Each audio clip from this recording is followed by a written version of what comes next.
We discussed then this morning two other issues that are particularly important from a strategic point of view for the European Union and that are also in nature global issues that require global and European responses.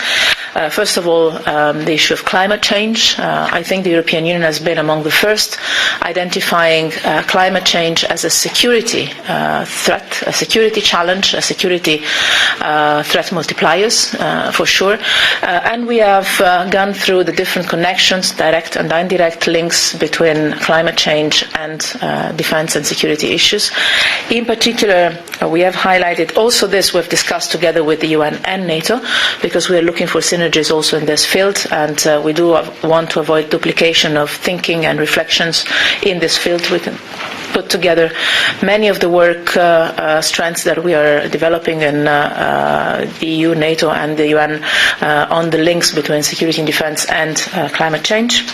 And in particular, we discussed with the ministers two issues related to climate change and defence. One is how to make sure that the militaries contribute to address climate change issues, in particular reducing the energy dependency and its carbon footprint, and in this way contributing to address climate change effects.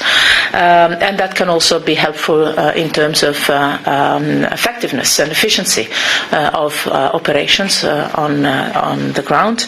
And we also discussed the effect of climate change on conflicts or on crisis areas that can affect the way in which militaries could be deployed in these theatres. How can we foresee to adapt our capabilities, our way of working on the ground in theatres where climate change creates situations that are different than the ones we have today.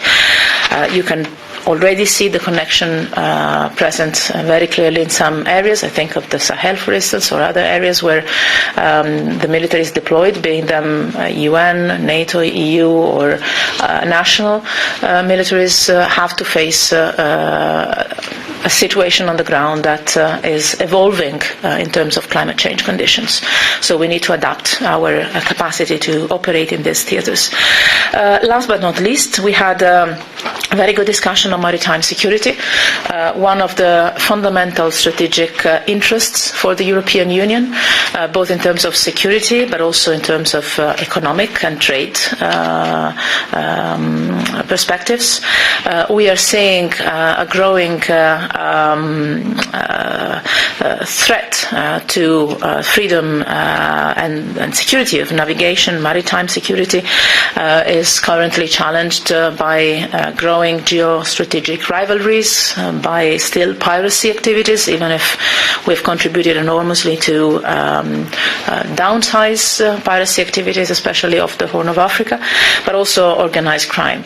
And we're seeing growing demand for a European Union role as a maritime security provider, not only in our region, but also further away. I think of Asia or the Pacific, the Indian Ocean, where the European Union and the member states have a clear interest in guaranteeing the freedom of navigation and the security of the maritime routes.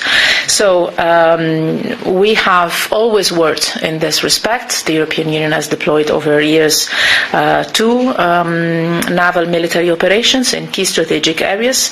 Member states also deploy on a regular basis around the world their naval assets. Put together, the naval assets of the EU member states are of remarkable numbers. And we discussed today an idea, concept that I presented a couple of months ago, and that today we had the opportunity to discuss with the ministers, the concept of a coordinated maritime presence in certain areas of interest, of strategic interest for the European Union, and that will be an additional tool at the disposal of the European Union that would basically use the presence of national naval assets of member states that would be put together on a voluntary basis by member states and would remain under the chain of command of national authorities, but that would agree to share information, awareness,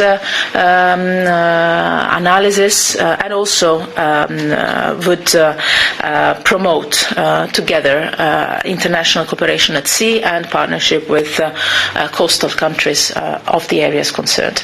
The concept is still at an initial stage of development. Member States all showed interest in working further on this. So we decided to try to finalize technical work to prepare this concept for a first test somehow, for a first case in which we can use it. We mentioned the Gulf of Guinea as a first test that we could have of this mechanism that would be very light, and I want to stress very clearly would not substitute but would complement, would be an additional tool, would not substitute the traditional military operations that the European Union has and can continue to have in the future.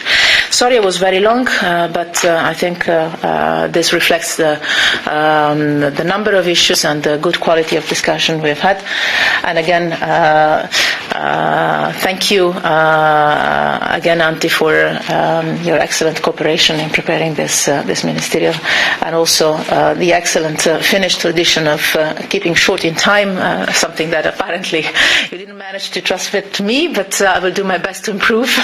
And again, you were very good. Thank you.